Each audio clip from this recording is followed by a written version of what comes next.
Hola, bienvenidos a todos a otra sesión del coloquio del Instituto de Matemáticas. Hoy tenemos el gran placer de tener con nosotros a Pepe Seade de la unidad Cuernavaca del Instituto, que nos va a hablar sobre clases características y foliaciones. Gracias, Pepe, por aceptar la invitación y adelante. Muchísimas gracias por invitarme, es realmente un gran gusto. Bueno, voy a hablar de un trabajo recién terminado con Omegar Calvo, que es chistoso. Él fue mi primer estudiante de licenciatura hace N años. Es mi primer trabajo con Omegar. ¿Sí? Y bueno, con Mauricio Correa, que es brasileño, que trabaja en Bari, Italia, y Marcos Jardim, también brasileño. Y bueno, el teorema, voy a enunciar el teorema, algunos de ustedes lo van a entender perfecto, la mayoría entenderá algo o muy poco. Entonces, casi toda mi conferencia va a ir encaminada a ir explicando todo lo que necesitamos saber para entender el enunciado. Entonces, lo que dice es que si consideramos una foliación holomorfa con singularidades, la foliación de cualquier dimensión, en un espacio proyectivo complejo, y nos fijamos, si la foliación es de dimensión K, nos fijamos en el conjunto singular de dimensión K-1, y ese conjunto es conexo. Entonces, vamos a ir paso por paso, digiriendo todos los elementos que hacen falta para entender y para entender por dónde va la demostración. No voy a dar la demostración, ya al final de cuentas es bastante técnica, pero voy a tratar de explicar, bueno, qué estamos diciendo, por qué consideramos que es importante y los elementos en la prueba. Y entonces necesitamos hablar de, entonces eso es como que lo que vamos a ver hoy, variedades complejas y proyectivo, haces vectoriales, clases de Chern vectoriales, foliaciones, voy a hablar de foliaciones singulares. Entonces, para hablar de foliaciones singulares vamos a tener que hablar de gavillas. Y bueno, finalmente residuos de Van Vogt. Y entonces ya entramos al teorema. Entonces, casi todo el tiempo se me va a ir en esto. Entonces, primero vamos a ver, en cada tema la mayoría de ustedes van a saber básicamente de qué hablo, pero seguramente varios no. Entonces, bueno, vamos ahí. Entonces, empezamos vamos hacia variedades complejas. Lo primero es una variedad topológica, significa un espacio topológico, metrizable, que podemos darle una métrica, con una cubierta por abiertos y homeomorfismos. Cada abierto, un homeomorfismo sobre un abierto de Rn. ¿Sí? Y a la colección de todas las parejas abierto con su homeomorfismo le llamamos un atlas. ¿De acuerdo? Entonces, como los atlas de carreteras, que como el mundo es redondo, no cabe en un plano, lo vamos viendo por pedacitos y cada página nos dice cómo pegarla con la siguiente. Tenemos un atlas. Bueno, ahora, las funciones de transición van de un abierto en Rn a un abierto en Rn. Y ahí sabemos qué quiere decir que una función continua sea o no diferenciable, sea de clase CR, etc. Entonces, si le podemos a una variedad a la que equipamos con un atlas en el cual todas las funciones de transición son diferenciables, le llamamos variedad diferenciable. Si todas son de clase CR, le llamamos una variedad de clase CR. Si la dimensión es par y todas las funciones de transición son holomorfas, o sea, diferenciables sobre los complejos, inversa diferenciables a los complejos, entonces le llamamos una variedad compleja. ¿De acuerdo? El prototipo es... No sé qué pasó, pero ahí creo que hay algo mal. Híjole, pues no sé qué pasó. Pero bueno, entonces bueno, vamos a en lo que ven que... Bueno, espero que les haya gustado la conferencia. Eso. Bueno, entonces, el prototipo es el espacio proyectivo CPN, que es por espacio, el espacio de líneas que pasan por el origen en Cn más 1. Dos puntos en Cn más 1 están en la misma línea, sí, solo si difieren por un escalar complejo. Entonces, esto es Cn más 1 menos el origen, módulo C estrella. ¿Eh? ¿Ya? Perfecto, muy bien. Muchas gracias. Entonces, ahí está. Entonces, es el prototipo del espacio proyectivo que podemos cubrir con n más 1 cartas coordenadas. La primera es, si la primera coordenada no es 0, podemos dividir por su valor para que aquí se fije el 1 y entonces este punto ya queda únicamente determinado. Y es una carta coordenada. Esto obviamente es una copia de Cn. Otra carta coordenada es, si la segunda no se anula, ahí ponemos el 1, y etcétera. Tenemos n más 1 cartas coordenadas que cubren el espacio proyectivo. Es la variedad ejemplo. De una variedad compleja. Otro ejemplo que vamos a usar mucho, si tenemos dos variedades complejas, una dimensión n más k y dimensión n, y tenemos una función de acá para acá, y tenemos un valor aquí regular, en el cual en la imagen inversa toda la derivada tiene rango n en cada punto, entonces la imagen inversa es una subvariedad, es una variedad compleja de dimensión k. La forma de producir variedades es muy importante. Hay muchísimas más. Bueno, entonces ya sabemos lo que son variedades complejas. Vamos a haces vectoriales. Entonces, si tenemos, todo va a ser diferenciable. Entonces, suponemos que tenemos dos variedades diferenciables, e y m, junto con una función continua de una en la otra. Decimos que la terna es un haz vectorial sobre los reales o sobre los complejos, de dimensión k sobre r o sobre c. Sí, dos cosas. Uno, cada fibra, la imagen inversa de cada punto, es una copia de RK o de CK, según sea el caso, y además están pegadas de manera tal que cada punto tiene una vecindad donde esto es un producto. O sea, para cualquier punto en la base, tenemos un entorno en el cual el haz es un producto. ¿De acuerdo?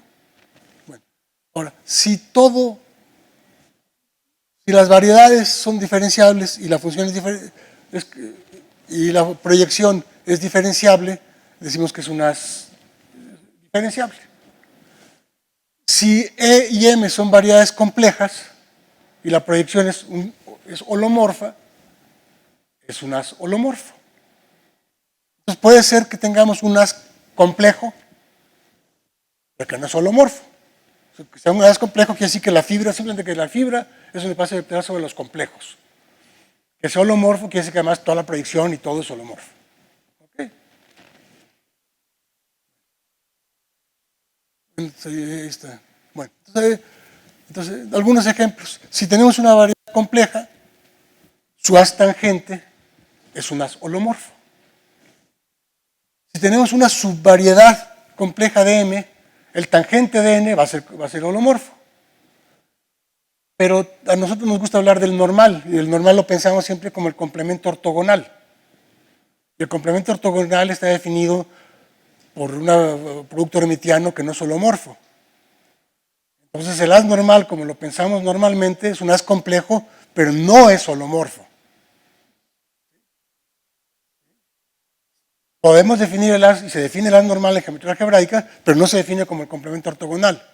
Se define como el haz cociente. Lo que tenemos es una asociación exacta corta y tenemos el cociente. Entonces, ese es holomorfo. ¿Sí? Pero lo que no tenemos entonces es que algo que tanto nos gusta a los topólogos, que el haz tangente de la variedad grande restringida a la subvariedad sea suma directa del haz tangente de n más el normal. Eso en general no. ¿Okay?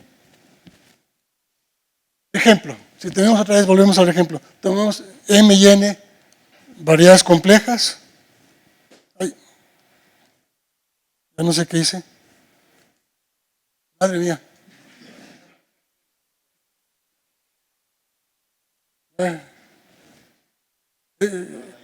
Las traslaciones son funciones holomorfas. Pero bueno.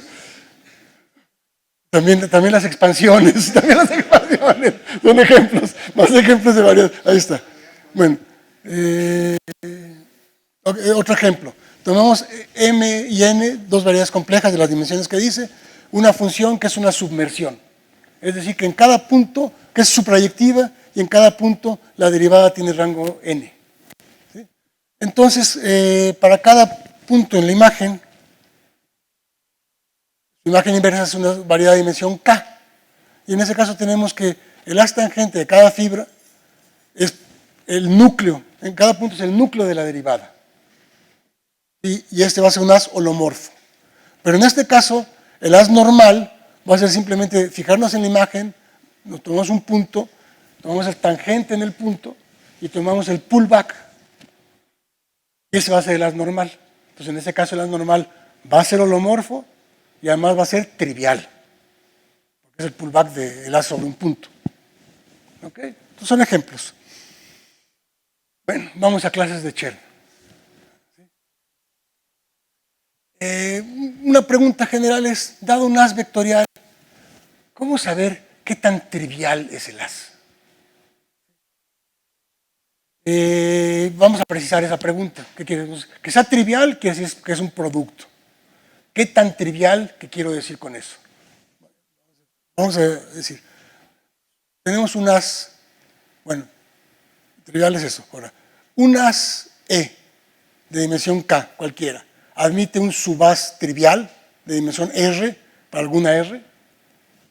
Sí, solamente sí, admite R secciones linealmente independientes en todas partes. Sobre R o sobre C. Y si queremos que sea holomorfo, entonces queremos que las secciones sean holomorfas. ¿De acuerdo? Entonces, por ejemplo, para los topólogos, pues sabemos bien que las esferas de dimensión 1, 3 y 7 tienen haz tangente trivial. Son las únicas esferas que tienen haz tangente trivial. S2 no tiene ni siquiera un haz de dimensión 1 trivial.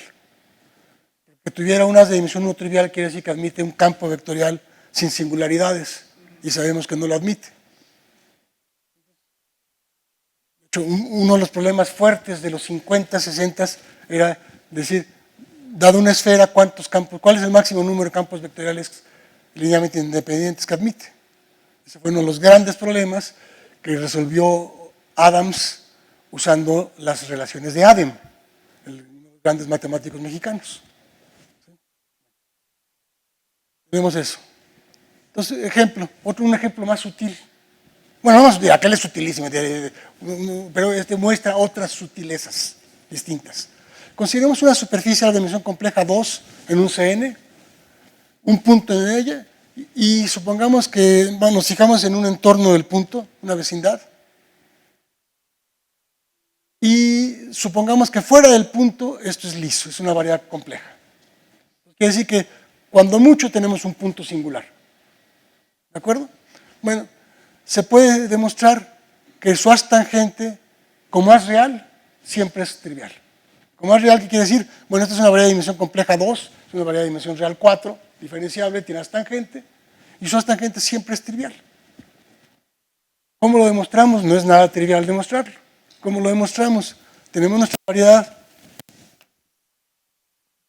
que es de dimensión compleja 2. Le estamos quitando el punto malo.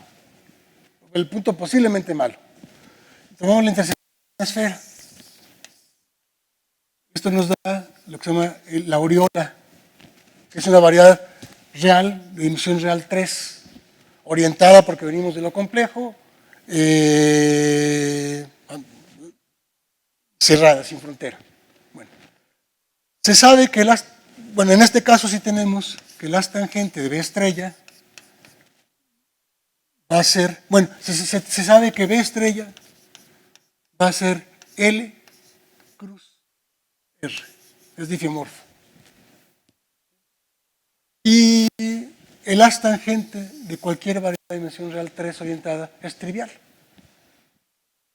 Entonces, el haz tangente de este es el producto, y el de este es trivial, de este es trivial, entonces el tangente de ese siempre es trivial. Pero ahora nos podemos preguntar, el haz tangente tiene estructura de haz complejo. Nos podemos preguntar si es trivial sobre los complejos. Ahí a veces sí, a veces no. Cuando sí, a la singularidad de esta se le llama numéricamente Gorenstein. Los que saben qué quiere decir Gorenstein, esto quiere decir que es topológicamente Gorenstein. Y también pero también es un haz, ese también es un haz holomorfo. Nos podemos preguntar si será holomórficamente trivial.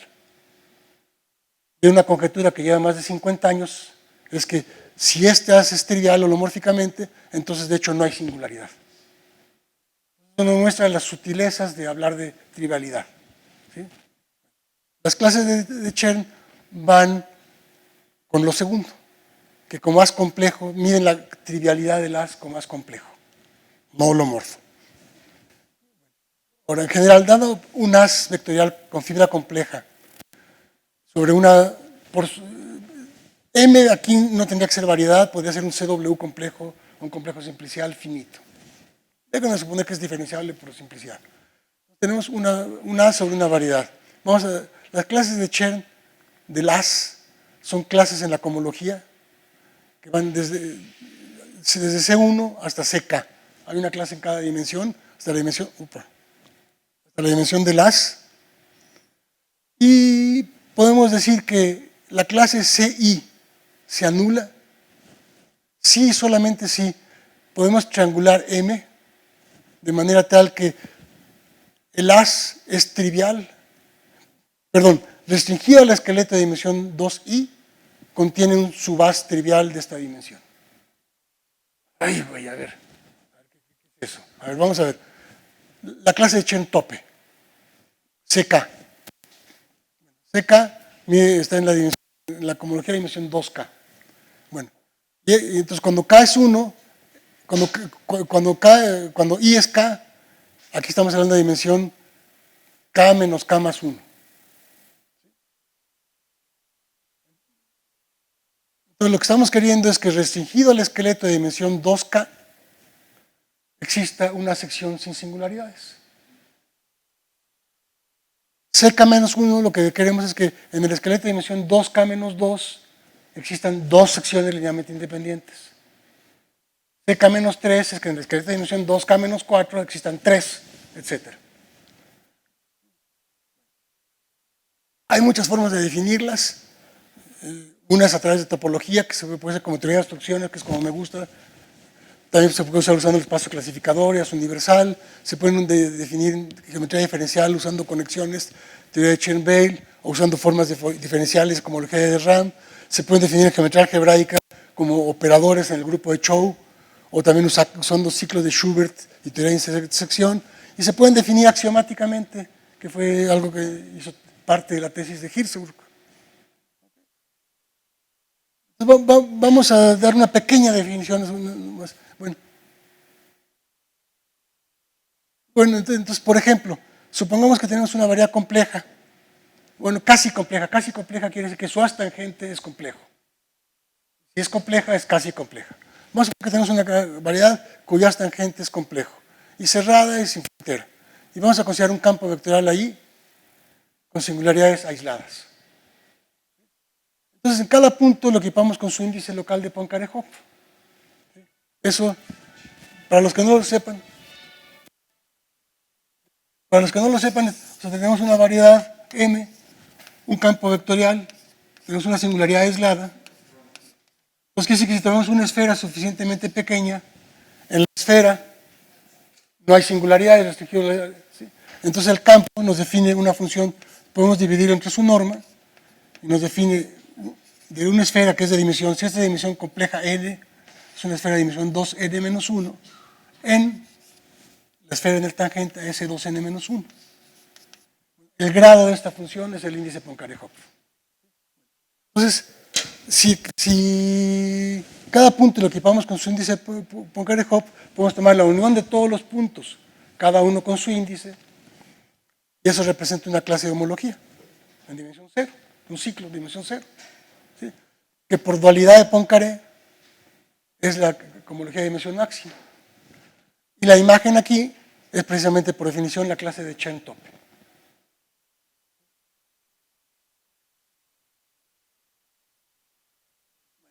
En general, dado un as de dimensión E sobre una variedad M y un R marco, un R marco significa un conjunto de R secciones linealmente independientes en todos puntos. ¿Okay? Entonces, una definición de clase de Chern es, tenemos un as de dimensión K sobre una variedad diferenciable. Suponemos que 2K es menor o igual a N. 2K porque este es n real y k es n complejo. ¿Sí? Entonces, su clase de Chern, esta, es filosóficamente la obstrucción primaria, se llama, a construir un marco en el esqueleto de la dimensión correspondiente. Esa es la definición. ¿Por qué quiere decir obstrucción primaria? Quiere decir que, por cuestiones generales de topología que no vamos a discutir, siempre puedes construir un marco hasta una dimensión más chiquita. Hasta dimensión 2i menos 1 siempre puedes construirlo, siempre, no hay ninguna obstrucción. Y esta es la primera obstrucción donde puede ser que puedas o tal vez no. Por eso se le llama primaria. Y también se le llama primaria porque el hecho de que la construyas en esta dimensión no te garantiza que la puedes seguir construyendo en los esqueletos de dimensión superior. Entonces, la clase de Chernesta, la clase de Chernesta, que mide en esta dimensión, te dice que puedes construir un marco de estos en la dimensión correcta. Es una definición. ¿Sí? Vamos a sacarnos con eso. Entonces son invariantes muy poderosos que se usan mucho en geometría y topología. Déjenme ilustrar su importancia. Entonces primero déjenme repetir el ejemplo anterior que nos es familiar. Tenemos la variedad compleja, casi compleja.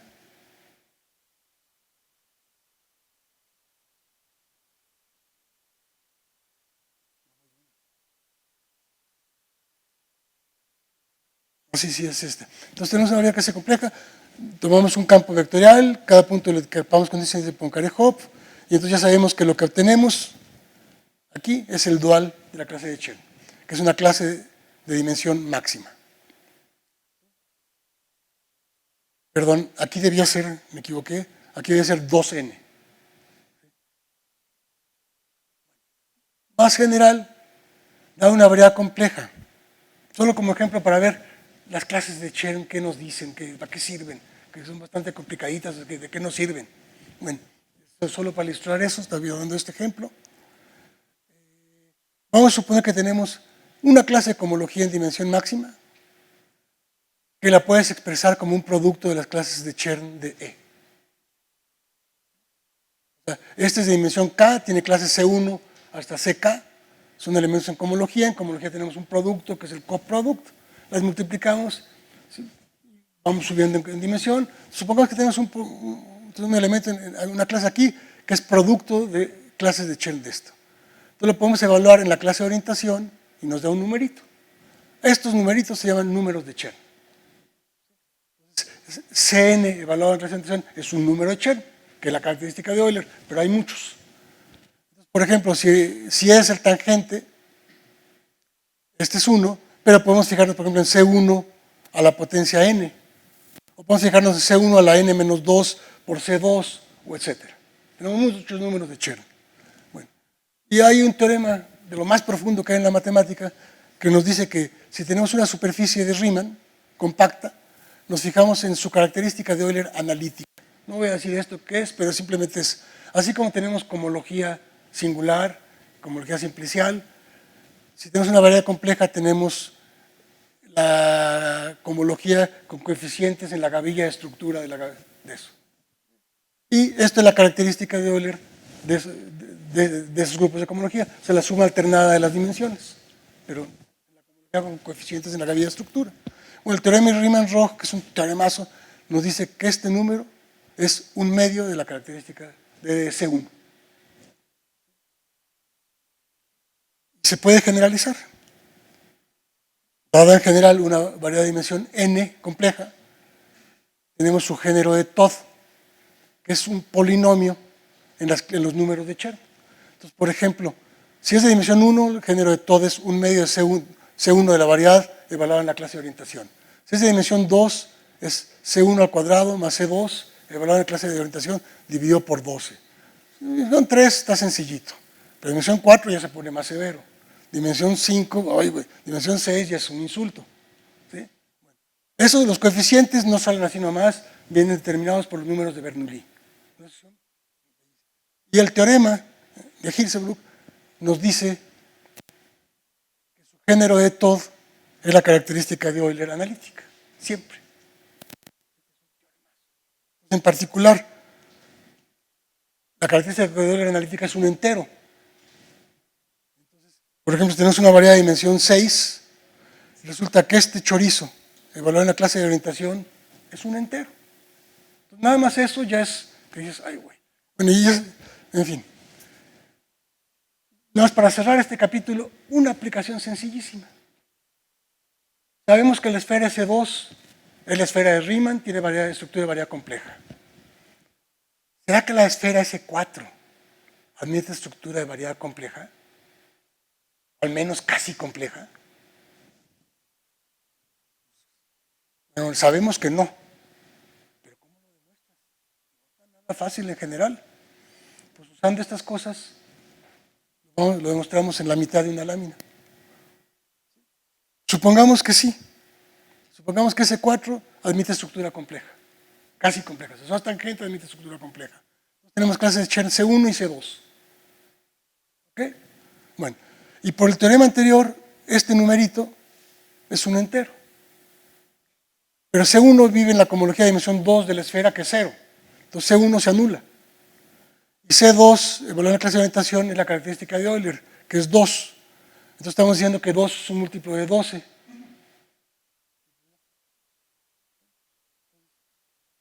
una muestra del poderío de estos. O sea, un teorema profundísimo, que es que la esfera no admite estructura compleja, se vuelve de risa, usando una bomba atómica, ¿no?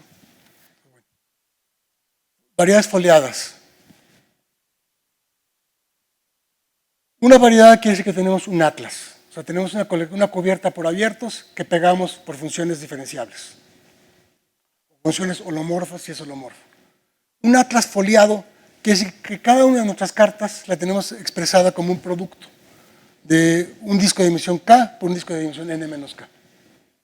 Y nuestras funciones de transición respetan esa descomposición. Ahí está el dibujo. Tenemos una carta foliada, otra carta foliada, y las vamos a pegar por eso, respetando. Si todo es holomorfo, tenemos una foliación holomorfa. Equivalentemente, una definición alternativa. Podemos dar un subhaz de dimensión K del tangente, o también se le llama una distribución de K planos.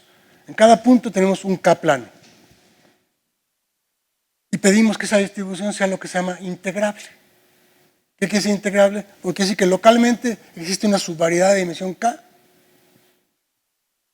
tal que el tangente de esa subvariedad en cada punto es el plano DAF. Bueno, es otra forma de definir foliación, es un teorema de Frobenius. Hay muchas formas de definir foliaciones. Ejemplos. Tenemos una variedad diferenciable sobre R sobre C, una función sin puntos críticos, en donde en cada punto la derivada tiene rango n. Si nos fijamos en una fibra, tenemos una subvariedad. Si nos fijamos en todas, tenemos una foliación. Otro ejemplo, si tenemos un campo vectorial diferenciable, el campo vectorial es integral, es decir, que por cada punto pasa una solución, una única solución. La unión de todas las soluciones nos da una foliación. Va a ser una foliación que va a tener singularidades en los ceros del campo. En el anterior, el ejemplo que di, si F tuviera puntos críticos, en los puntos críticos tenemos singularidades. No he dicho lo que es una singularidad porque es la parte un poco más indigesta. Pero la idea intuitiva creo que es muy clara. Si tenemos un campo vectorial holomorfo, las soluciones son de dimensión compleja 1. Lo que tenemos es una foliación de dimensión compleja 1, tenemos una foliación holomorfa de dimensión 1, con singularidades en los ceros del campo. Más general, si tenemos un grupo de Lie actuando en una variedad, entonces las órbitas de la acción definen una foliación y el conjunto singular es donde las órbitas son más chiquitas, de dimensión menor. Si todo es holomorfo, tenemos una foliación holomorfa. En cada punto donde tenemos la foliación regular, tenemos su espacio tangente a las hojas, que es el haz del que hablaba antes, el haz tangente a la foliación. Cuando hay singularidades, la definición del conjunto singular es sutil y me la voy a saltar. Necesitamos hablar de gavillas, coherentes, etcétera, etcétera, etcétera. Me lo voy a saltar porque no va a haber tiempo. ¿Sí? Para nosotros, una foliación singular va a querer decir que fuera de un conjunto analítico tenemos una foliación regular. Y en ese conjunto analítico algo pasa, que no lo usa, algo singular pasa. ¿Ok? Déjenme adelantar. Gavillas. Resumiendo, una foliación holomorfa singular quiere decir que tenemos una distribución de planos de la misma dimensión en casi todas partes, definida, y es una distribución integrable, definida fuera de un cierto conjunto, que es el conjunto singular.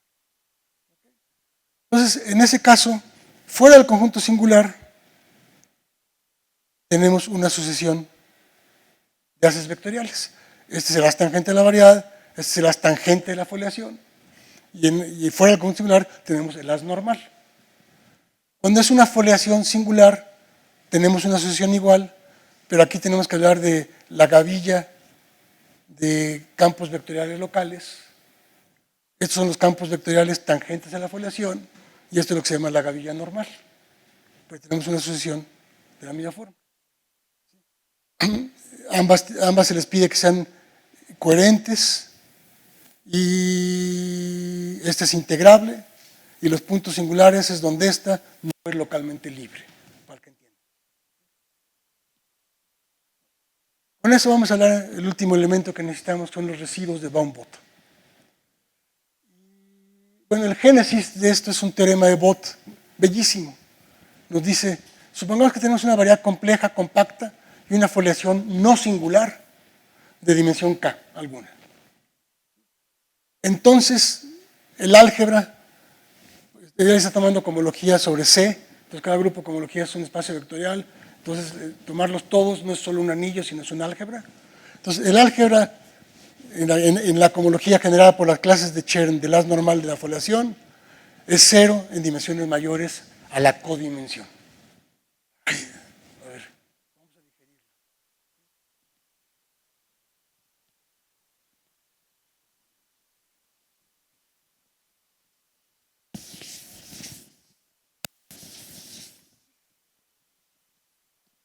Supongamos que K es 1. Entonces, tenemos una foliación de dimensión 1, sin singularidades.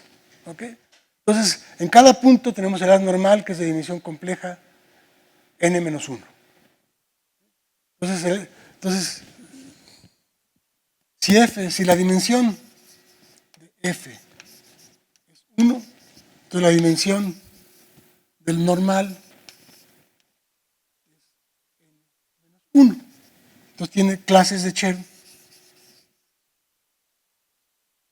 C1 de n hasta Cn-1 de n. Y estas pueden o no ser cero, sabrá Dios qué son. Pueden ser cualquier cosa según la foliación. Bueno, lo que nos está diciendo el teorema es que si nos fijamos, cualquier producto de estas en dimensión n, si la foliación fuera de dimensión 2, entonces aquí tendríamos 2, tendríamos clases con dimensión 2. Diría que cualquier producto de estas de dimensión n o n-1 es 0.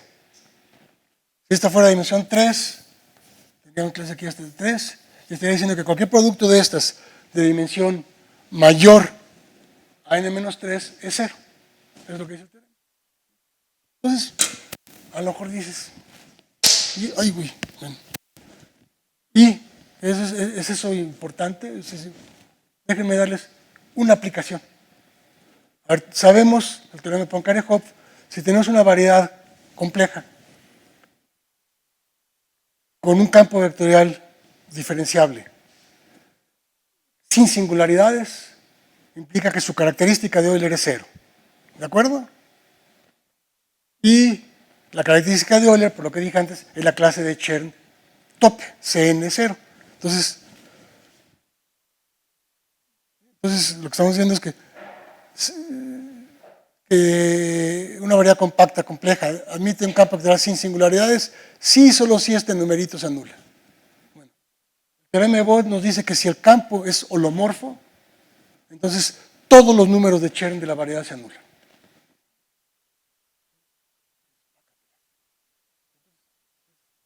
Entonces el teorema de Bott es fuerte.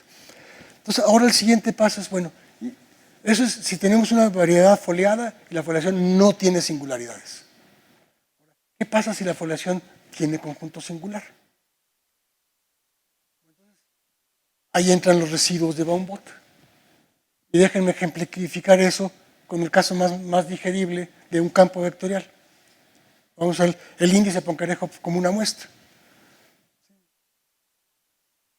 Otra vez, una vez más, Cn es la obstrucción a construir un campo vectorial sin singularidades.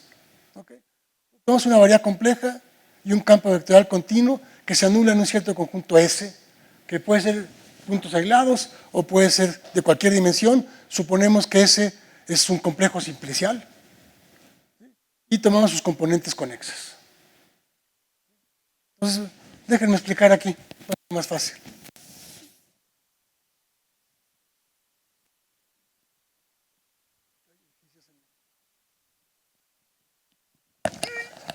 Entonces tenemos la variedad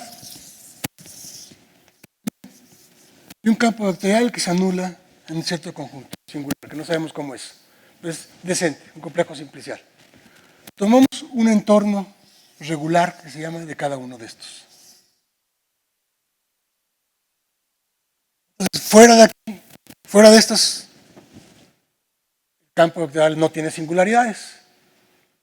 Entonces la obstrucción a construir un campo vectorial aquí afuera se anula. Entonces esto nos está dando un representante de la clase de Chern que va a vivir en la dimensión correcta, bueno, que es 2n, pero que va a ser una clase de cohomología de X, de M, perdón, pero que se va a anular fuera de la unión de las UIs. La clase solo va a tener soporte aquí adentro, afuera se anula. Ahora, por dualidad de Alexander, esto es lo mismo que H0 de la unión de las UIs. Entonces, y esto va a ser la suma directa de H0 de cada componente irreducible, de cada componente conexa al conjunto singular. Entonces, lo que estamos teniendo es que si tenemos un campo vectorial que se anula en estas, podemos localizar la clase de Chern máxima. O sea, el campo nos está dando una manera de cada componente del conjunto singular darle un peso, de manera tal que esos pesos nos representan una clase de cohomología, que si nos vamos aquí arriba y lo mandamos a M, por la inclusión, recobramos la clase original. ¿Sí? El campo vectorial, la filosofía es, el campo vectorial nos está dando una manera de localizar la clase de Chern tope en cada componente conexa al conjunto singular. Esto que estoy dando ahorita es una generalización de Poincaré-Hopf, donde no necesitamos que los puntos ceros sean aislados. ¿Sí? Ahora queremos algo así, pero para foliaciones. Entonces la filosofía es, fuera de un conjunto singular, tenemos la foliación que es regular. Entonces, para una foliación regular tenemos el teorema de vanishing de Bott. Entonces, ciertos números se deben de anular ahí. Ahora, la cosa es de hecho más complicada, por algo que no les he dicho, que es lo siguiente. Cuando la foliación es singular, lo que tenemos, bueno, cuando la foliación es singular, tenemos la gavilla normal, pero no es un as.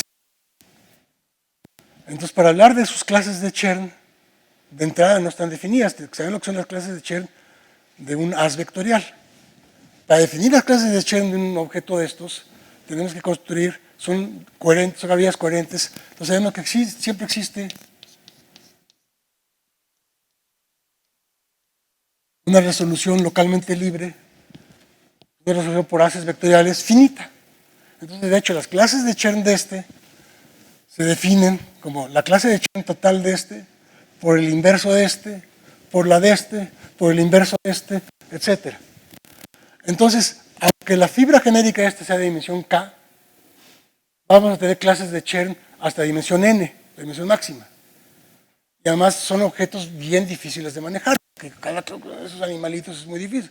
Entonces, probar que uno de esos se localiza no es trivial. Ese es es un artículo de este tamaño, de Baum y Bott, en una gran revista, ¿no? Es un tema profundo. Pero entonces lo que el teorema nos dice es esto. Sea M una variedad compleja, compacta y una foliación holomorfa de dimensión K, nos fijamos en las componentes conexas del conjunto singular y nos tomamos una clase de cohomología en una dimensión mayor a la codimensión del haz normal. A la dimensión del haz normal, perdón. Entonces, en cada componente conexa tenemos le llaman residuo, que es una localización, una contribución a esta clase característica que está contenida en esa componente conexa. De manera tal que si las sumamos todas, nos da la clase original. Una generalización, viene fuertemente inspirada por Poincaré-Hopf llevado a foliaciones. Entonces ya con esto puedo enunciar el teorema. Regresamos. Entonces, bueno, como dije, una foliación la podemos pensar en dos etapas. Primero es una distribución por K planos y luego queremos que esa distribución sea integrable. El teorema, no es como referencia, el teorema de Bott nos dice que hay obstrucciones topológicas globales a la integrabilidad. ¿Por qué? Porque, por ejemplo, hay foliaciones en el proyectivo de dimensión 3, de dimensión 2, son distribuciones no integrables. La distribución de contacto holomorfa es no integrable y, sin embargo, o sea, el teorema de Bott nos dice que si fuera integrable, C1 al cuadrado tendría que ser 0. Se tienen ejemplos explícitos donde no pasa eso. Entonces, si tenemos una distribución donde no pasa eso, el teorema nos dice que no es integrable. Bueno, en el mismo espíritu tenemos este teorema, entonces, tenemos una foliación holomorfa singular, ahora sí, de alguna dimensión en un espacio proyectivo. Entonces nos fijamos en las componentes de dimensión K-1, y el teorema es que ese conjunto es conexo. Las observaciones. Primero, es una obstrucción topológica a integrabilidad. ¿Por qué? Porque en P3 hay distribuciones holomorfas de dimensión 2 que se cumplen en nuestro teorema, cuyo conjunto singular de dimensión 1 tiene varias componentes conexas. Entonces lo que nos está diciendo el teorema es que ninguna de esas es integrable. El teorema responde a una pregunta que se hizo en el caso de P3, un matemático francés especialista en el área, que él preguntaba si cualquier foliación de dimensión 2 en CP3 era tal que su conjunto singular de dimensión 1 era conexo. Y no, hay ejemplos de distribución. Bueno, perdón, el teorema demuestra que sí, y de hecho mucho más general, en todas las dimensiones. Y de hecho es más general, no necesitamos que sea en CPN. Una foliación holomorfa singular de dimensión K en una variedad compleja N cualquiera, y lo que le pedimos es que el haz normal, que la gavilla normal tiene su haz determinante, y queremos que ese haz sea lo que se llama amplio, que en este caso es automático. Y con eso todo. Y bueno, entonces la prueba se basa en los residuos de Baum-Bott, que primero lo que ya les expliqué, que cuando tenemos la gavilla normal, las clases de Chern en general son muy complicadas porque son productos, esto y el otro. Pero se sabe esto, que C1 de la gavilla normal es C1 de lo que se llama el determinante de la gavilla normal. Y este sí es un haz vectorial. Entonces, aunque estamos trabajando con esta, vamos a usar este. Lo primero que hacemos es irnos a estamos trabajando con una foliación de dimensión K. Entonces, la codimensión es n menos K. Entonces, la primera dimensión en la que Baum nos dice que se anulan es dimensión n menos K más 1. Entonces nos agarramos C1 a esa dimensión. Entonces ya estamos en el rango de los residuos de Baum-Bott. Y lo que hacemos es localizar este objeto. Entonces lo que el teorema Baum nos dice es que si las componentes conexas al conjunto singular son estas, entonces esta tiene un residuo en cada componente conexa. ¿Sí? Son elementos en este grupo homología. Bueno, y Doré Poincaré nos dice que la suma de todos estos es esta clase. Es el teorema Baum. Y lo que demostramos nosotros entonces, es usando la amplitud de las y bastante trabajo, es que cada residuo, cada uno de ellos, si lo miramos en homología y nos vamos a cohomología, cada uno de ellos nos da el total. Entonces, este es la suma de los residuos sobre todas las componentes conexas. Pero cada uno es igual al total.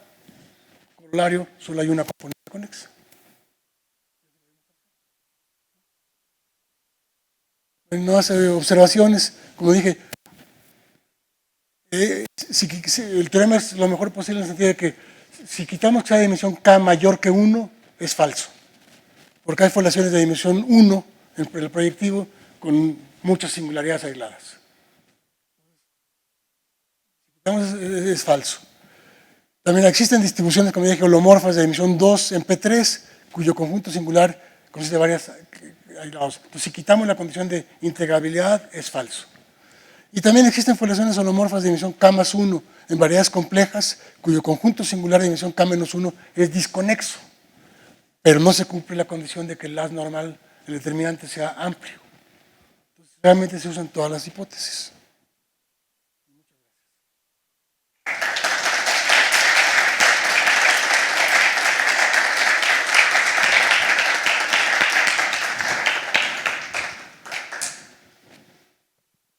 Gracias, Pepe. ¿Hay preguntas?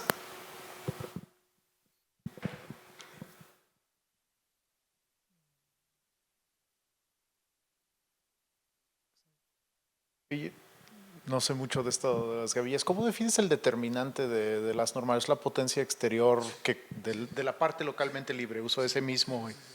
¿Y por qué sale haz de líneas?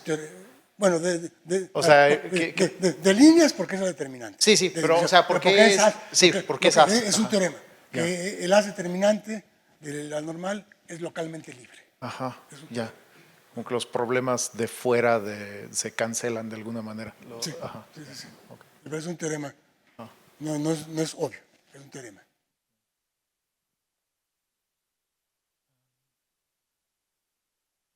¿Una pregunta?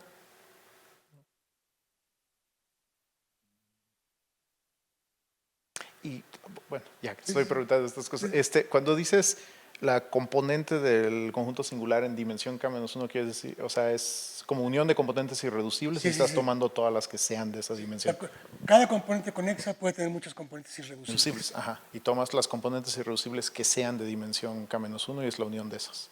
Toma las componentes conexas que tengan dimensión n-1. ¿Son equidimensionales? Sí. Pero no. Que tengan dimensión. Realmente solo te interesan, te vas a fijar en la cohomología de dimensión 2K menos 2. Ya, ok. Entonces, si hay una componente irreducible de menor dimensión, mira, ves. O sea, de cada componente conexa me fijo en la dimensión máxima de una dimensión de. Por otro lado, si hay componentes conexas de menor dimensión, esas no importan. Ya, ok, gracias.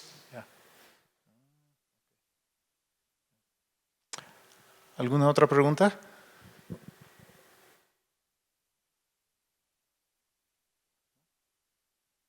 Bueno, si no hay más preguntas, démosle las gracias de nuevo, Pepe.